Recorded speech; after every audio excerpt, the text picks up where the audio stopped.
మేము హిందూస్ నుంచే వచ్చాము. ఆ దేవుడిని మేము మరి నమ్ముకున్నాం. మేము చాలా మరి క్రైస్తవులన్నా మరి దేవుని బిడ్డలన్నా ఇష్టపడేవారం కాదు. మరి భయంకరంగా దూషించేవారు. ఆ పత్రికలు పంచితే ఇసిరేసేదాన్ని, బైబిల్ని ఇసిరేసేదాన్ని, పొమ్మని చెప్పేదాన్ని, నా ఇష్టం వచ్చినట్లుగా మాట్లాడుతుండేదాన్ని. అయితే నాకు క్యాన్సర్ వచ్చింది. ఒక సహోదరి చెప్పింది, మీ పాపాలన్నీ ఒప్పుకుంటే దేవుడు తప్పకుండా మిమ్మల్ని బాగు చేస్తాడని.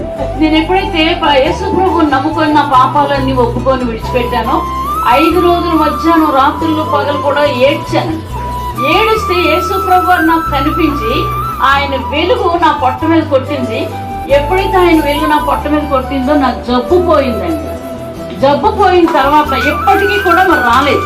దేవుని మహిమ కలుగునుగా. ఎప్పటికీ 39 సంవత్సరాలైంది, ఆ జబ్బే లేదు. ఆయన నిజమైన దేవుడు. ఆయన మనల్ని చేశాడు కాబట్టి, మనల్ని ప్రేమించాడు కాబట్టి నన్ను బాగు చేశాడు.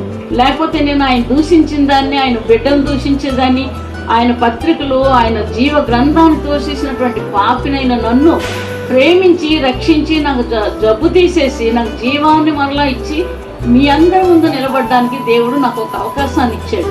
దేవుని మహిమ కలుగును గాక.